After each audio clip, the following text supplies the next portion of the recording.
Okay, so I'm Timothy Miller with DotsCast. This is Ryan. Hi. With Achievement Hunter, and they are more important than us. What? We're going to ask him some questions, and the first question I actually want to ask is, what is it like to mess with Gavin on a daily basis? It's starting to be an easy target. At a certain point, you need a little challenge, you know? I mean, Gavin's just like a walking bullseye. I gotta be honest, I watched the video where you cut the hole in the desk. That is probably one of the greatest things I've ever seen. You know, it's scary what you can figure out how to do with 20 minutes and a little bit of internet, honestly. I have no prior electrical engineering experience. That is all internet how-to videos and a vibration controller I ripped out of an Xbox. It's pretty great, though. So, how long have you been working for Achievement Hunter? Really, Rooster Teeth in general. I started for them before. I was actually the third Achievement Hunter. It's just Jeff hired me to do game fails after. Well, let me back up. I was hired after Michael said no. So I was hired part time about 2.5 years ago, somewhere there, to do game fails, and then got sucked away for RVB and was the technical director for season 10, and then for the past year or so, I've been back with Achievement Hunter full time. I imagine you were a fan of Rooster Teeth beforehand. What was it like coming in and then becoming such a big part of the team? I mean, Achievement Hunter is kind of a separate thing, but still you're under that Rooster Teeth brand.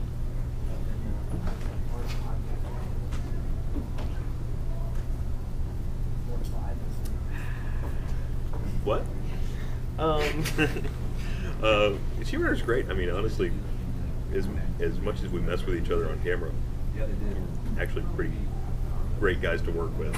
It's a lot of fun being in there, and it was also a lot of fun doing RVB. I mean, that got to use some of my actual college degree and do animation work, and that was a lot of fun. It was a lot of not sleeping and a lot of very tight deadlines. But Achievement Hunter is way more laid back. You know, I got to get a Let's Play out every Monday. Other than that, which takes a fair bit of the week, and then do game fails every night. But it's much more mellow, and it's a lot of fun working with them. It's laughter every day. Yeah, that's always great. What exactly do you handle? Like for Achievement Hunter, sorry. I do all the game fails, so that's about 3 just little short game fail clips a day, which the editing of it doesn't take long at all. It's the going through thousands of the submitted videos and picking out the ones that I think maybe somebody will laugh at. And then, compiling those and putting them up. And then we have a best of that goes up every Friday, which is a compilation of some of the funnier ones that I usually make Ray and Michael watch. And then I do the Monday Let's Plays. So whatever Let's Play goes up Mondays, usually I edit it that. Awesome. Do you ever just consider picking the first 3 game fail? Nah, I mean, game fails is always trying to find its niche, and it's getting all right. I mean, it's still moving up in the world, but if I quit trying, then that's it. Like, that channel will go. So. Well, I was actually subscribed to you. Oh, great! The videos. So, yeah, I'm sucking up right now. So, what was it like? You're working with Achievement Hunter for a while, like you said. What was it like seeing it take off so quickly after it kind of, for lack of a better term, split off? Well, yeah, I mean, it's been amazing watching how we've now even separated the Let's Plays off into their own channel, and just watching how quickly that really is gaining. It'll probably not catch Rooster Teeth anytime soon, but it's definitely working that direction. And it got to the point where we just had to keep adding people because we needed more people to make the amount of content we wanted to make. So it's been amazing watching that journey as it just gets bigger and bigger and bigger. Especially, I mean, here at RTX, you can see it's like all the people going straight over to our line to come get signature from a bunch of assholes. Well, it's I think RTXs and Achievement are both just great examples of how well Rooster Teeth grows. I mean, they know what to do, and they always do it well. It's that was actually one of the things when I came in for one of the interviews that I said to them at the time too, was that it was always really impressive how they saw something new and would just jump on it. I mean, the podcast, Achievement Hunter, going into the Let's Play. So Jeff, having the foresight to actually grab the Let's Play channel name, which, I mean, someone else did have and he was able to get because it was inactive, but, I mean, moving on it that quickly when he saw the opportunity. Game fails was another, I mean, it seems like a small thing, but being able to get to those names before they're used is pretty impressive and shows a lot of foresight. And as clever as Jeff is, or as funny as Jeff is, it's his cleverness that really helps push that along. Well, I imagine, I mean, since the beginning, I mean, he's one of the founding members, and you know, Rooster Teeth has grown this much, so I mean, it's got to have something. So yesterday, I want to say you did the Achievement Hunter giant Let's Play on the thing. What was that like, watching all these fans? You know, we do way better. Well, when you say how was it with all the fans, if you're talking about the Let's Plays, like we couldn't hardly see or hear what was going on. It was just cacophonous. In the Let's Plays, we do much better through editing, I think. It's nice when we can cut out all the stuff that just falls flat, just that, hey, here's the good stuff. But people seem to enjoy it, so I'm glad everybody had a good time, especially at the panel, too. That was a lot of fun. That's a lot of people in one place. Yeah. But it seemed like everybody had a good time, and that's really what I'm happy about RTX, is everybody seems to be enjoying it. This is getting close to the end of this part of the interview. I am curious. I mean, you came on to mostly, do technical work, I imagine. What does it feel like becoming such a big part of the team, and then now, I mean, you're famous, really? Well, okay. To be fair, I'm famous in this building. We have, like, Rooster Teeth has, what, 5.5 million subscribers, somewhere in there right now? So there's 300 million people living in the United States, and that 5.5 million is actually spread across the entire globe. So if there are 3 people in a city that know who I am, that's amazing. So I'm sure there are higher concentrations in certain areas, but Let's say relatively famous. It's honestly, I think it's the best kind of famous. If you're gonna be famous, where you can go to something like this and it's like, wow, you're a rock star, and then you can go to the store and no one cares. Oh, hey, it's that. No one knows who that guy is anymore, and it's like, great. I take my son to the park. Not recognized anywhere. I've never been stopped ever outside of this building, or at the actual office. Well, I guess that makes sense whenever you think about it in context. Yeah, we're relatively we're not like Hollywood famous. We're just like internet famous, which is a really specific group of people who will know who you are. Well, I don't know if do you have any involvement in Ruby, really, or? No, not really. I mean, I go hang out with the animators from time to time and talk to them, and I've talked through some of the technical things they're looking at sometimes. But no, usually I'm busy with Achievement Hunter. Do you think we'll ever see like a Ryan voice character? I think I'm allowed to say that there is a Ryan voice character. Okay. I can't tell you when or where you will see it, but I have voiced a character. Well, that's I'm breaking the fourth wall. That's Don't do that. barely You can't fourth do wall. that. So we'll move on to. There's a guy over there, by the way, just in case you wondered.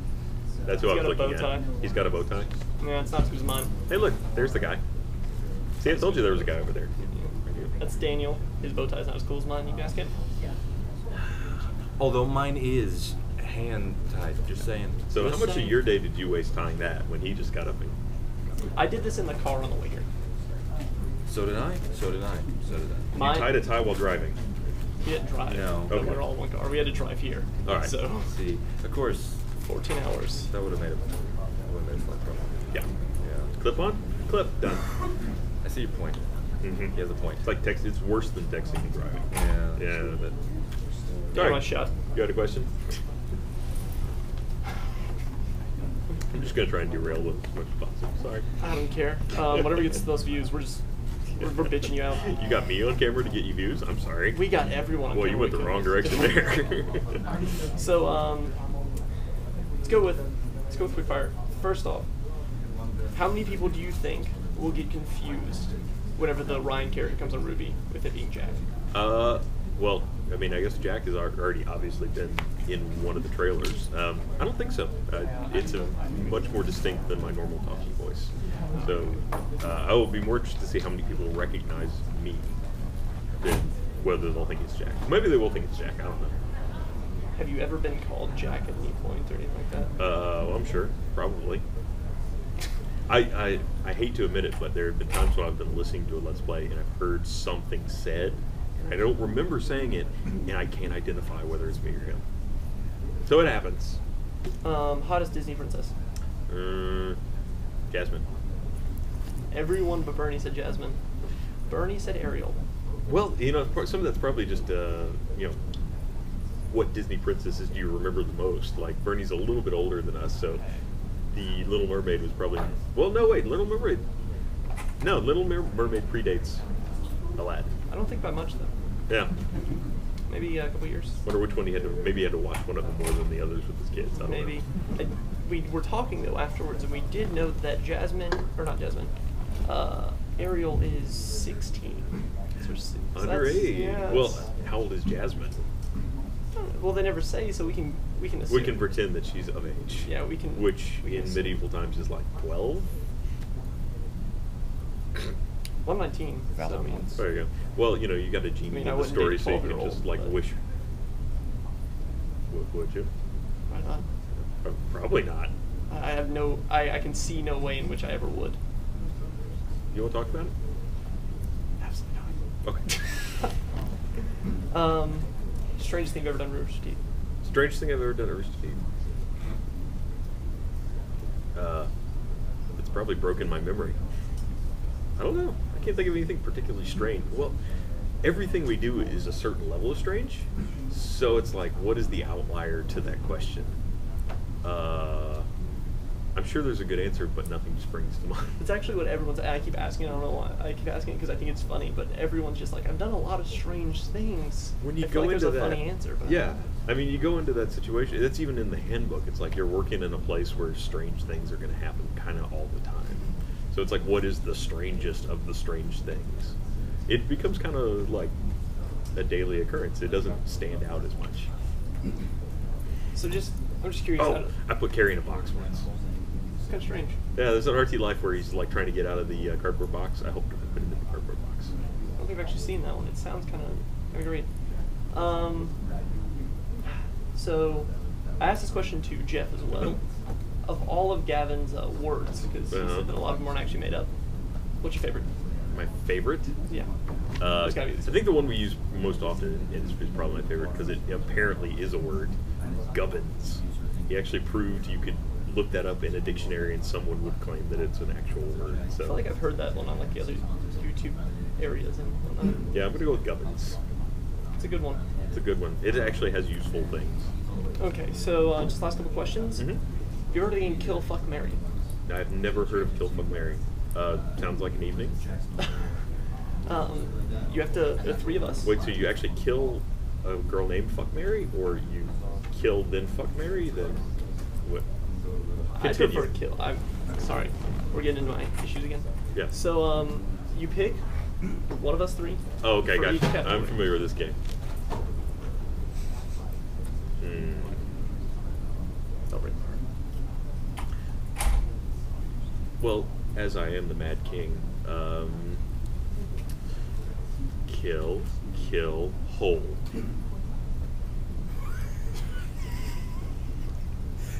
This is start.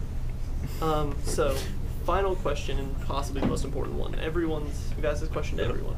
We asked the other question to everyone too, but I didn't like that one as much because most people didn't pick me. Okay. If you're running a unicorn, this very moment, Do I have a saddle? That's very important for chafing you reasons. want a fucking saddle. All right, Saddle. we have a saddle. Do I know how to? Am I cantering? What color would the unicorn be? Because I don't know what cantering means, so It's a riding thing. I've never ridden a horse. I I've can never really ridden a drive a car. unicorn either, but we're going forward with this question. You're cantering. It would be a black unicorn. Black unicorn? Yeah.